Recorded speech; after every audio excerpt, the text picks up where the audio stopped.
ಎಲ್ಲ ವಿದ್ಯಾರ್ಥಿಗಳಿಗೆ ನಮಸ್ಕಾರ. ಈಗ ದ್ವಿತೀಯ PUC ಪರೀಕ್ಷೆಯಲ್ಲಿ ಎಲ್ಲ ವಿದ್ಯಾರ್ಥಿಗಳು ಕಾಮನ್ವಾಗಿ ಮಾಡಿರುವಂಥ ಮಿಸ್ಟೇಕ್ಗಳು ನಾನು ಇಲ್ಲಿ ನಿಮ್ಮದು ಡೌಟ್ಗಳನ್ನು ಇಲ್ಲಿ ಕ್ಲಿಯರ್ ಮಾಡಲಿಕ್ಕೆ ಇಷ್ಟಪಡ್ತಾ ಇದ್ದೇನೆ. ಏನಾಗಿದೆ ಅಂದರೆ ಈಗ ಕಾಮನ್ ಎಲ್ಲ ವಿದ್ಯಾರ್ಥಿಗಳು ಹಲವಾರು ತಪ್ಪುಗಳನ್ನು ಮಾಡುತ್ತಾರೆ.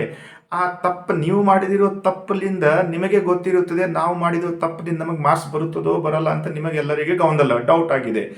ಈಗ ನಾನು ನಿಮ್ಮದು ಎಷ್ಟು ಅಂದರೆ ಇಲ್ಲಿ 10 ಪ್ರಾಬ್ಲಮ್ಗಳು, 10 ಡೌಟ್, ನಿಮ್ಮದು 10 ಡೌಟ್ಗಳು, ನೀವು ಮಾಡಿರೋ 10 10 ತಪ್ಪುಗಳನ್ನು ನಾನು ಇಲ್ಲಿ ನಿಮ್ಮ ಮುಂದೆ ಹೇಳ್ತಾ ಇದ್ದೇನೆ. ಏನೈತೆ ಅಂದರೆ ಫಸ್ಟ್ ನಿಮ್ಮ ಕಾಮನ್ ಫಸ್ಟ್ ನಿಮ್ಮದು ತಪ್ಪು ಏನೈತೆ ಅಂತಂದರೆ ಎಲ್ಲ ವಿದ್ಯಾರ್ಥಿಗಳಲ್ಲಿ ಮಿಸ್ಟೇಕ್. ನೀವು ಏನು ಮಾಡ್ತೀರಿ ಅಂದರೆ ಕ್ವಶನ್ ನಂಬರ್ ಹಾಕಿಲ್ಲ. ಈಗ ಒಂದು ಕ್ವಶನ್ ನಂಬರ್ ಇದೆ, 5 ಮಾರ್ಕ್ಸ್ ಅಥವಾ 3 ಮಾರ್ಕ್ಸ್ ಅಥವಾ 2 ಮಾರ್ಕ್ಸ್ ಕ್ವಶನ್ ಇದೆ. ನೀವು ಸ್ಪೀಡ್ ಒಳಗೆ ಬರ್ದಿರೋ ಕ್ವಶನ್ ನಂಬರ್ ಇಲ್ಲಿ ಮೆನ್ಷನ್ ಮಾಡಿಲ್ಲ. ಈಗ ಕ್ವಶನ್ ನಂಬರ್ ಮೆನ್ಷನ್ ಮಾಡಿಲ್ಲ ಅಂದರೆ ನಮಗೆ ಸರ್ ಮಾರ್ಕ್ಸ್ ಬರುತ್ತದೆ ಬರಲ್ಲ? ಇದೊಂದು ಡೌಟ್, ನಿಮ್ಮದು ಬಿಗ್ ಡೌಟ್, ಎಲ್ಲರಿಗೆ ಕಾಮನ್ ಡೌಟ್ ಇದು. ನಂದು ಹೇಳೋದು ಏನಂದರೆ, ನೀವು ಕ್ವಶನ್ ನಂಬರ್ ಅಲ್ಲಿ ಮೆನ್ಷನ್ ಮಾಡಿಲ್ಲ ಅಂದರೆ ಬಿ ನಿಮಗೆ ಅದರದ ಎಷ್ಟು 3 ಅಂಕ ಇರಲಿ, 4, 5, 2 ಯಾವುದಾದ್ರೂ ಅಂಕ ಇರಲಿ, ನೀವು ಡೈರೆಕ್ಟ್ ಆನ್ಸರ್ ಬರ್ತೀರಂದರೆ ನಿಮಗೆ ಅಲ್ಲಿಂದ ಮಾರ್ಕ್ಸ್ ಅಲಾಟ್ ಆಗುತ್ತದೆ ಮತ್ತು ನಿಮಗೆ ಆ ಮಾರ್ಕ್ಸನ್ನು 100% ಬಂದೇ ಬರುತ್ತದೆ. ಏಕೆಂದರೆ ಈ ವ್ಯಾಲ್ಯೂಟರ್ದು ಸ್ವಲ್ಪ ರೆಸ್ಪಾನ್ಸಿಬಿಲಿಟಿ ಇರ್ತದೆ.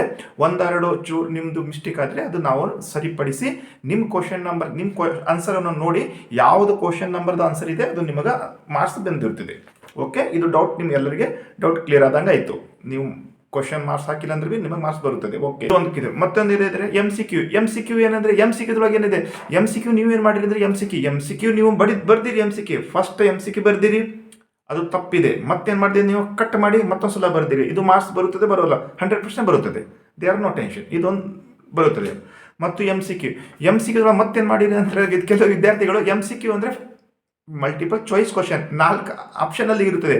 ಅಲ್ಲಿ 4 ಆಪ್ಷನ್ದೊಳಗ 1, 2, 3, 4 ಅಂತ ಇರುತ್ತದೆ. ಕೆಲವು ವಿದ್ಯಾರ್ಥಿ ಏನು ಮಾಡಿದ್ದಾರೆ ಅಂದರೆ ಸ್ಪೀಡ್ದಲ್ಲಿ ಅಲ್ಲಿ ಡೈರೆಕ್ಟ್ ಆನ್ಸರ್ ಬರ್ದಿಲ್ಲ. ಅವರು ಆನ್ಸರ್ ಬರ್ದಿಲ್ಲ, 4 ಅಥವಾ 3, 2 ಈ ರೋಮನ್ ನಂಬರ್ಗಳನ್ನು ಬರೆದಿದ್ದಾರೆ. ಅವ್ರಿಗೆ ಮಾರ್ಕ್ಸ್ ಬರುತ್ತದೆ ಬರುವುದಿಲ್ಲ? ಇದು ಒಂದು ಕನ್ಫ್ಯೂಸ್.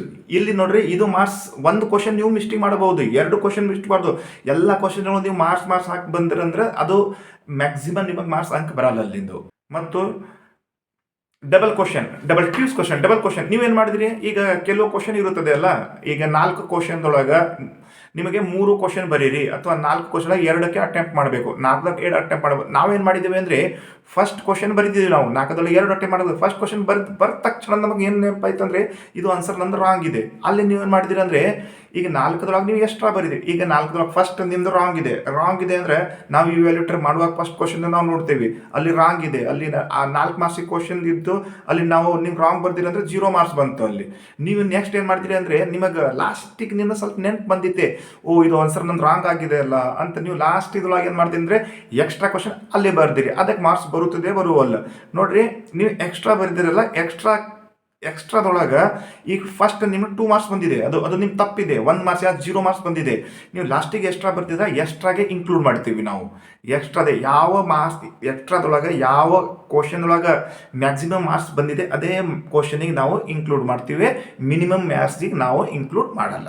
ಇದೊಂದು ಕ್ಲಿಯರ್ ಆಯ್ತು. ಎಕ್ಸ್ಟ್ರಾ ಬರ್ದರೆ ನಿಮಗೆ ಮಾರ್ಕ್ಸಿಗೆ ಸಿಗುತ್ತದೆ. ಓಕೆ, ಇದೊಂದು ಕ್ಲಿಯರ್ ಆಯಿತು.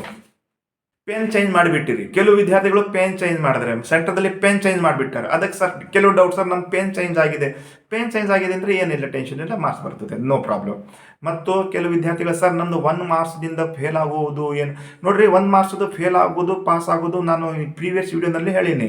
ಅಲ್ಲಿ ಇವ್ಯಾಲ್ಯೂಟರ್ ಮತ್ತು ಅಲ್ಲಿ DC ಅವ್ರು ಎಲ್ಲರೂ ಅವ್ರು ಬಿಟ್ಟಿದ್ದ ವಿಷಯಗಳು ಇದೆ.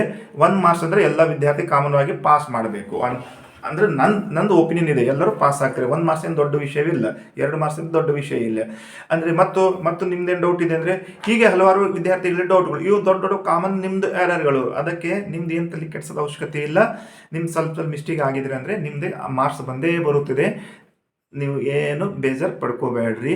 ನೆಕ್ಸ್ಟ್ ವಿಡಿಯೋದಲ್ಲಿ ಏನಂತಂದರೆ ನೆಕ್ಸ್ಟ್ ವಿಡಿಯೋಲಿ ನಾನು ನಿಮ್ಮದು ರಿವ್ಯಾಲ್ಯೂಯೇಷನ್, ರೀಕೌಂಟಿಂಗ್ ಮತ್ತು ಸ್ಕ್ಯಾನ್ ಕಾಪಿ ಹೇಗೆ ಅದರ ಪ್ರೋಸೆಸ್ ಏನಿದೆ ಅಂತ ಅದು ಹೇಳ್ತೀನಿ.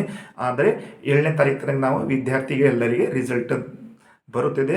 ನಿಮಗೆಲ್ಲರಿಗೆ ಏನಾದರೂ ಹಿಂಗೆ ಅಪ್ಡೇಟ್ ಬಂತಂದ್ರೆ ಮತ್ತೊಂದು ವಿಡಿಯೋ ಮಾಡಿ ನಿಮಗೆ ಶೇರ್ ಮಾಡ್ತೀನಿ. ಈ ವಿಡಿಯೋನು ಇಲ್ಲೇ ಮುಕ್ತಾಯ ಮಾಡ್ತೀನಿ. ಸರಿ ಅನಿಸಿದ್ರೆ ಲೈಕ್ ಮಾಡಿರಿ, ಶೇರ್ ಮಾಡಿ, ಸಬ್ಸ್ಕ್ರೈಬ್ ಮಾಡಿದೆ ಅಂತ ಹೇಳುತ್ತಾ ಎಲ್ಲರಿಗೆ ನಮಸ್ಕಾರಗಳು. ಜೈ ಹಿಂದ್, ಜೈ ಭಾರತ್, ಜೈ ಕರ್ನಾಟಕ, ವಂದೇ ಮಾತರಂ.